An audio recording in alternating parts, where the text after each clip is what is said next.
Hello everyone. तो कैसे हैं आप सब? उम्मीद करता हूँ आप सभी अच्छे होंगे एंड अपना और अपनी फैमिली का ख्याल रख रहे होंगे। तो देखिए, आज हमारा 11th डे है एंड हम ये देखेंगे कि अभी 11th डे पे हमें क्या करना है। लेकिन ये देखने से पहले हम थोड़ा डिस्कस कर लेते हैं कि अभी तक हमने क्या क्या किया है एंड थोड़ा देख लेते हैं कि हमने किस टॉपिक में कितना कवर किया है, जिससे कि हमें आइडिया लग सके कि हमारा ये जो चैलेंज है किस लेवल तक जा रहा है, किस लाइन में ये चल रहा है। जिसके बेसिस पे हम थोड़ा अंदाज़ा लगा सकते हैं, लाइक हम प्रेडिक्शन कर सकते हैं कि आगे चल के ये चैलेंज हमारा किस मोड पे जाने वाला है। क्योंकि हम डेटा साइंस पढ़ रहे हैं तो डेटा एनालिसिस करना बनता है। बिकॉज हम डेटा एनालिसिस ही सीख रहे हैं, सो हमें डेटा एनालिसिस अपने खुद के चैलेंज के ऊपर भी करना होगा। तो हमारा शेड्यूल डिटेल्स देखते हैं सबसे पहले। जैसा कि मैं हर वीडियो में बताता हूँ कि हमने पिछले डेज़ में क्या किया है, सो हर वीडियो में मैं डिस्कस करता हूँ। सो एक बार इसमें भी कर लेते हैं, दैन इससे आगे के जो वीडियोस होंगे उसमें मैं सिर्फ एक दिन पहले का डिस्कस करूँगा। ओके। सो फर्स्ट वीक में हमने किया था introduction to Python for data science, जिसमें हमने डे बाई डे अलग अलग टॉपिक्स कवर किए थे। लाइक बिगिनर लेवल से हमने धीरे धीरे आगे करके जो एडवांस इंटरमीडिएट लेवल के जो टॉपिक्स हैं वो कवर करना स्टार्ट किए थे। जिसमें इंट्रोडक्शन टू पाइथन में हमने पढ़ा था, बेसिक्स पढ़े थे सारे, जैसे कि पाइथन के बेसिक्स हो गए, इफ एल्स लूप्स हो गए, फंक्शंस एंड मॉड्यूल्स हो गए, working with list and dictionaries हो गया। मतलब लिस्ट एंड डिक्शनरीज के बारे में हमने पढ़ा था। देन हमने कुछ इंपॉर्टेंट लाइब्रेरीज के बारे में बेसिक्स पढ़ा था कि कौन कौन सी लाइब्रेरीज हमारे डेटा साइंस में यूज़ होंगी और कौन सी लाइब्रेरी किस पर्पज़ के लिए यूज़ होगी। ठीक है। देन लाइब्रेरीज के बारे में पढ़ने के बाद हमने पढ़ा था डेटा क्लीनिंग। डेटा क्लीनिंग हमने किया था पांडास लाइब्रेरी के थ्रू। जो पांडास लाइब्रेरी हमने पढ़ी थी उसी के थ्रू हमने एक डेटा सेट लिया था, देन उसको क्लीन करके देखा था। उसके अंदर से नल वैल्यूज़, इनवैलिड वैल्यूज़, वो सब वैल्यूज़ हमने रिमूव करके देखी थी। ओके। देन हमने पढ़ा था basic data visualisation. Data visualisation मतलब डेटा को हमने ग्राफ पे, चार्ट पे, ये सारी चीज़ों पे बना के देखा था। डेटा को उसको चार्ट के थ्रू, बार चार्ट के थ्रू, स्कैटर प्लॉट के थ्रू हमने रिप्रेजेंट करके देखा था। देन हमने डेटा को थोड़ा एनालाइज किया था उन चार्ट के फॉर्म में। ओके। जिसमें कि हमने पढ़ा था दो लाइब्रेरीज के बारे में, जो कि है मैटप्लॉटलिब एंड सीबॉर्न। तो इन दोनों लाइब्रेरीज के बारे में हमने पढ़ा था। देन उसके बाद हमारा 8th डे से हमारा नेक्स्ट वीक शुरू हुआ था। नेक्स्ट वीक जो कि अभी हमारा चल रहा है, ये है advanced Python for data science. मतलब कि इसमें हम एडवांस पाइथन के कॉन्सेप्ट पढ़ेंगे डेटा साइंस के लिए, जो यूज़ होने वाले हैं। ओके। तो 8th डे पर हमने पढ़ा था एडवांस पांडास। मतलब पांडास लाइब्रेरी जो थी उसके कुछ एडवांस मेथड्स के बारे में पढ़ा था, जो कि है मर्जिंग, जॉइनिंग, ग्रुपिंग। वो हमने अच्छे से पढ़ा था एंड अच्छे से करके भी देखा था, मर्जिंग क्या होता है, जॉइनिंग क्या होता है एंड ग्रुपिंग क्या होता है। देन उसके बाद हमने टाइम सीरीज विद पांडास पढ़ी थी। हमने टाइम सीरीज के बारे में पढ़ा था कि टाइम सीरीज क्या होती है, उसके बारे में थोड़ा बेसिक नॉलेज ली थी हमने। देन उसके बाद टाइम सीरीज से रिलेटेड एक डेटा उठाया था, देन उस डेटा पे हमने एनालिसिस करके देखी थी। Advance data visualization techniques. So 10th day जो कि हमारा कल था, कल हमने क्या पढ़ा? कल हमने एडवांस डेटा विजुअलाइजेशन टेक्निक्स पढ़ी थी, जो कि मैंने बेसिक डेटा विजुअलाइजेशन में ही कवर कर दी थी। तो ये मैंने कल बस एक्सप्लेन किया था। बाकी मैंने बोला था कि आप 7th डे पे जाइए एंड डेटा विजुअलाइजेशन की जो जो टेक्निक्स मैंने उसमें यूज़ किए वो एक बार आप जाके देख लीजिए, आपको आइडिया लग जाएगा कि एडवांस डेटा विजुअलाइजेशन क्या होता है, हम डेटा को किस तरह से एडवांस लेवल पे विजुअलाइज कर सकते हैं। सो अगर आप मेरे साथ साथ ये प्रैक्टिस कर रहे हैं तो मुझे उम्मीद है कि आपको मेरी तरह कोई आई मीन डिफ़िकल्टीज नहीं आनी चाहिए। ओके। नाउ आज हमारा है 11th डे। सो देखते हैं आज हमने 11th डे पे क्या करना है, हमने क्या लिखा है 11th डे पे करने के लिए। सो है, देख पढ़ते हैं introduction to Python's lambda and list comprehension. So ये क्या होता है? Pandas lambda. लैम्डा तो हमने फिजिक्स में पढ़ा था। लिस्ट कम्प्रीहेंशन क्या होता है? खैर ठीक है, देख लेते हैं क्या होता है। सबसे पहले हम पूछेंगे गूगल बाबा से, गूगल बाबा हमें बताइए कि ये होता क्या है। देन गूगल बाबा हमें बताएगा कि भैया ये होता है। अभी तुम्हारे समझ आ रहा हो तुम समझो, नहीं आ रहा तो मत समझो। खैर डोंट वरी, अगर गूगल बाबा बोल देगा नहीं समझ आ रहा तो मैं हूँ यहाँ पे आपको समझाने के लिए। आखिर ये चैलेंज हमने इसीलिए रखा है। The difference between lambda and list comprehension. The list comprehension is used to create list. lambda is a function that can be processed like a other functions and thus return value or list.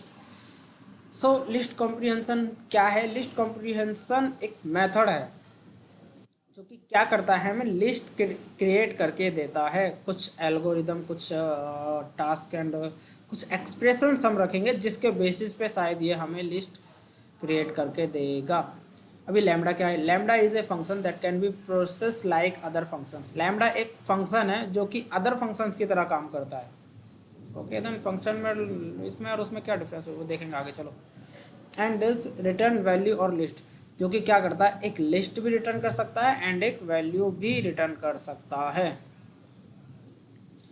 देख लेते हैं lambda, what is the difference between lambda and function. What is the difference between lambda and functions? Python, well Python automatic ले लेगा। A lambda function is an anonymous function defined without a name. A lambda function, okay, ये एक anonymous function होगा जिसका कोई नाम नहीं होगा। That can take any number of arguments, but unlike normal functions, evaluate and return only one expression. That can take any number of arguments, जो कि कितने भी arguments ले सकता है। बट अनलाइक एक normal function evaluate return and only one expression at the एक time पे एक ही एक्सप्रेशन रिटर्न कर सकता है। मतलब इसमें हमें लगता है कि एक से ज़्यादा एक्सप्रेशन हम दे सकते हैं, शायद ऐसा हो। खैर कोई नहीं, चलिए आगे चल के देख लेते हैं। Difference between normal def defined function and lambda. Def keyword आपको पता चल गया होगा। डेफ कीवर्ड किस लिए यूज होता है? डेफ कीवर्ड यूज होता है फंक्शन की डेफिनेशन देने के लिए, फंक्शन को डिफाइन करने के लिए। जैसे कि ये एक फंक्शन बनाया डेफ कैलकुलेट क्यूब रूट, ये क्या करेगा? क्यूब रूट कैलकुलेट करके देगा।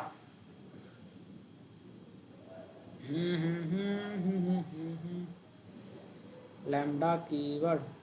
चलिए क्यों ना हम ये चीज़ अपने जीपीटी बाबा से पूछें ताकि वो हमारा टाइम बचाते हुए हमें अच्छे से कॉन्सेप्ट बता सके कि भाई ये कॉन्सेप्ट है क्या। इससे क्या होगा, हमारा टाइम बचेगा और हम ज़्यादा से ज़्यादा प्रैक्टिस कर पाएंगे और ज़्यादा से ज़्यादा एक दूसरे को टाइम दे पाएंगे। चलिए जीपीटी बाबा हमें बताइए what is the lambda, what is the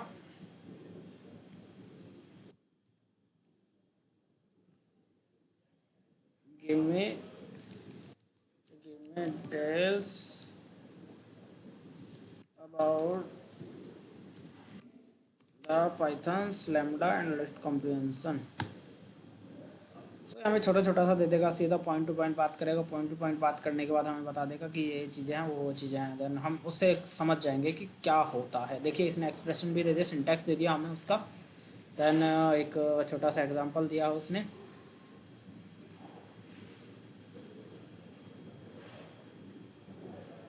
okay शुरू करते हैं। A lambda function is a small function. एक लैम्बडा फंक्शन जो है एक छोटा फंक्शन होता है, एनोनिमस फंक्शन होता है। दैट कैन हैव, एनोनिमस मतलब अनजान फंक्शन होता है जिसका कोई नाम नहीं होता, कुछ भी नहीं होता। जैसे लावारिस हम उसका कह सकते हैं, ठीक है।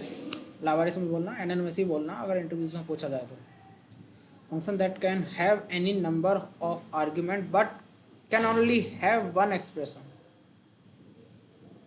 Anonymous function that can have any number of argument, मतलब कितने भी आर्गूमेंट्स हो सकते हैं, but can only have one expression, मतलब सिर्फ उसके वो एक ही एक्सप्रेशन ले सकता है। Okay the expressions is evaluate and return when lambda function is called. Expressions evaluate होते हैं जब लैम्बडा फंक्शन को कॉल किया जाता है, लैम्बडा फंक्शन को यूज़ किया जाता है। तो यहाँ पे इसने दिया add lambda x by x plus y.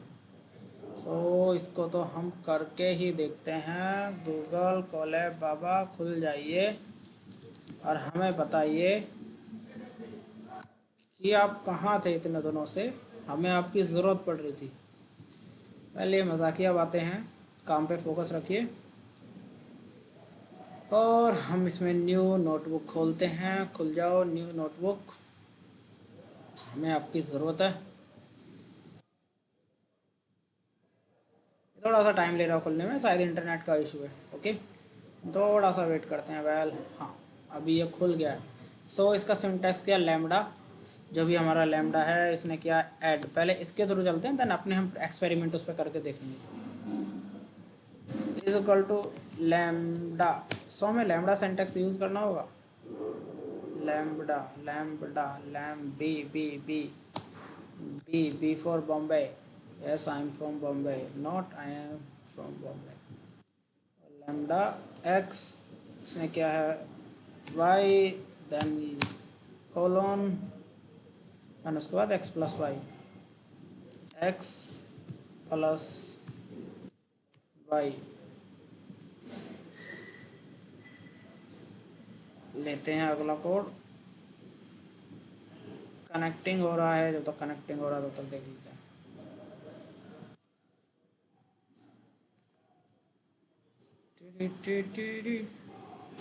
सो जल्दी जल्दी हो जाओ, कनेक्टेड हो गया, अभी ये भी रन हो जाएगा, हो गया, ये देखो रन हो गया। अभी इसको कॉल करते हैं,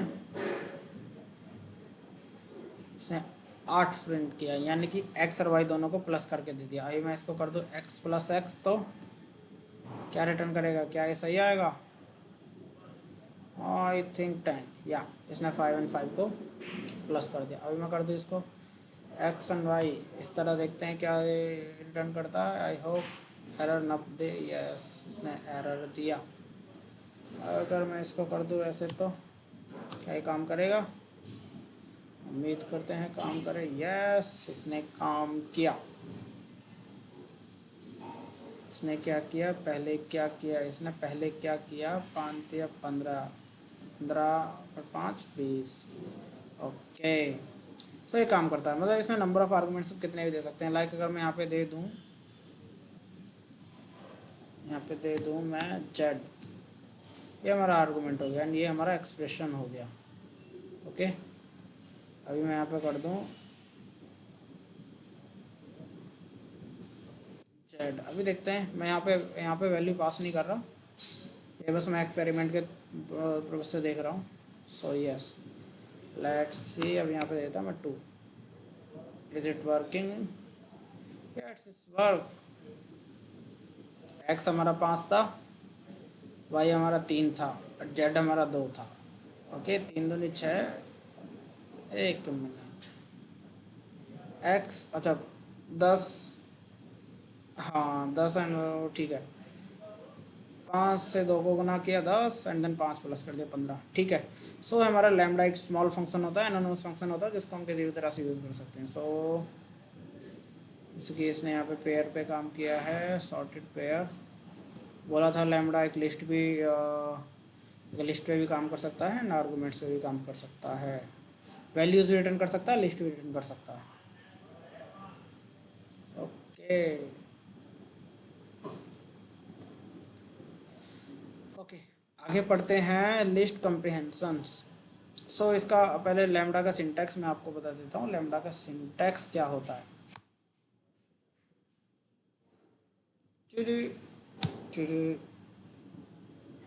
लैम्डा का सिंटैक्स होता है, लैम्डा लिखेंगे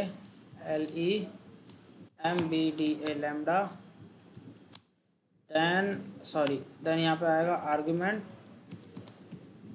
कोलन देन एक्सप्रेशन। ओके, ये लैम्डा का नॉर्मल सा सिंटैक्स है।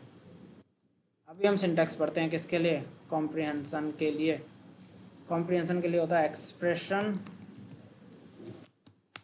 फोर, ये फोर लूप वाला फोर। ओके, ये कीवर्ड है, देन आइटम, जो भी हमारा आइटम है, देन इन आइटरेबल,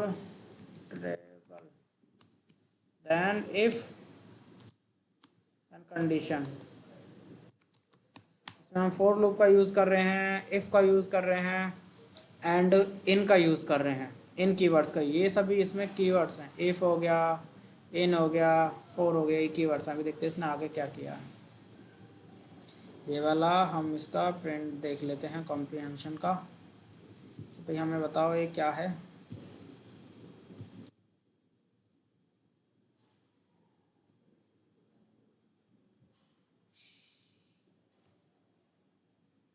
एक्सप्रेशन, ये हमारा एक्सप्रेशन हो गया, ये फॉर लूप हो गया, ये आइटम हो गया, ये इन हो गया, और ये इसकी रेंज होगी। अगर मैं इसमें कर दूँ इफ़ और लगा दूँ if x is equal to x is equal to 0 and 2। So ये क्या प्रिंट कर रहा है, स्क्वायर प्रिंट कर रहा है, x डबल स्टार 2 मतलब x की पावर 2। ओके, x जो भी होगा हमारा, x मान लीजिए हमने 2 दिया है, तो ठीक है, x मान लीजिए हमने 2 दिया है, तो यहाँ पे क्या प्रिंट करना चाहिए, 4 प्रिंट करना चाहिए। अभी जो कि यहाँ पे हमने रेंज फंक्शन का यूज़ कर रहे हैं, तो यहाँ पे ये x स्टार्ट होगा 0 से स्टार्ट होगा, ठीक है, 0 से 9 तक चलेगा। यहाँ पे 10 वैल्यू दी है, इसलिए 0 से 9 तक चलेगा। तो ये क्या रिटर्न कर रहा है, स्क्वायर रिटर्न कर रहा है। जैसे कि 0 का स्क्वायर 0 होता है, 1 का स्क्वायर 1 होता है, एंड 4 का स्क्वायर क्या, सॉरी 2 का स्क्वायर क्या होता है 4, एंड 3 का स्क्वायर क्या होता है 9, एंड 4 का स्क्वायर क्या होता है 16, एंड 5 का स्क्वायर क्या होता है 25, एंड 6 का स्क्वायर क्या होता है 36, एंड 7 का स्क्वायर क्या होता है 49, 8 का स्क्वायर क्या होता है 64, 9 का स्क्वायर क्या होता है 81। अगर मैं यहाँ पे कर दूँ 11, तो ये कहाँ तक चलेगा लूप, ये चलेगा आपका 0 से 10 तक। लेकिन हमने यहाँ पर अभी कंडीशन लगा दी थी, सो ये क्या रिटर्न करेगा, सिर्फ जो इवन स्क्वायर रूट्स को ही रिटर्न करेगा, इवन स्क्वायर रूट्स को ही रिटर्न करेगा, क्योंकि हमने इफ़ कंडीशन लगाई। अगर इफ़ अगर ये कंडीशन ट्रू होगी तब ये प्रिंट देगा। कंट्रोल जेड कीजिए क्योंकि हमने छेड़ दिया उसको। ओके, सो 0 से 0 को डिवाइड करेंगे, सो क्या हमारे पास वो बचेगा, क्या रिमाइंडर आएगा, हमारे पास आएगा 0। ओके, 0 से 0, ये कंडीशन ट्रू हो गई, देन 0 का स्क्वायर रूट दे दिया, 1 का 1 आएगा, लेकिन 1 का इसको हम इंक्लूड नहीं करेंगे। देन उसके बाद आगे बढ़ेंगे 2 पे, तो 2 का भी 0 आएगा रिमाइंडर। देन हमने क्या आ गए 4, 2 का स्क्वायर रूट दे दिया 4, 2 का स्क्वायर दे दिया 4। तो लिस्ट कॉम्प्रिहेंशन ऐसे ही काम करता है, उसका यही सिंटैक्स होता है। तो सिंटैक्स हमने यहाँ पे लिखा है, एक्सप्रेशन होता है, फॉर होता है, आइटम होता है, in, iterable, x, if and condition, ठीक है। तो इसका सिंपल सा यही होता है, इससे ज़्यादा कॉम्प्रिहेंशन नहीं होता। इसको हम लिस्ट पे काम कर सकते हैं, एंड इसको हम एरेज में भी आई थिंक यूज़ कर सकते हैं। सो आज का जो हमारा टॉपिक था ख़त्म होता है यहीं पे, ठीक है। आज का जो हमारा चैलेंज था वो भी यहीं पे ख़त्म होता है। बाकी जाने से पहले मैं आपसे कुछ बातें करना चाहूँगा कि अगर आपको कोई इशू आ रहा है, अगर आपको कोई प्रॉब्लम आ रही है इस चैलेंज को कंप्लीट करने में, या इस चैलेंज के किसी टॉपिक को समझने में, तो आप जस्ट मुझे पिंग करिए। अब मेरा नंबर मेरे ईमेल सब है, ठीक है। मैं सोशल मीडिया पे हूँ, मैं इंस्टाग्राम पे हूँ, मैं हर जगह हूँ। अगर आपको कोई इशू आ रहा है तो आप मुझे कहीं भी मैसेज कर सकते हैं, मैसेज ड्रॉप कर सकते हैं, इनफैक्ट मुझे कॉल तक कर सकते हैं। एंड जो भी आपका इशू आ रहा है मैं आपको उसको 1-1 में समझा दूंगा। Okay, on video call. अगर आप मुंबई में रहते हैं तो मैं आपको मिलकर भी समझा दूंगा। सो अभी के लिए मैं इतना ही कहना चाहूँगा। अभी आप अपना ख्याल रखिए और अपने फैमिली का ख्याल रखिए। मिलते हैं कल फिर से इसी time. Okay, bye bye, take care.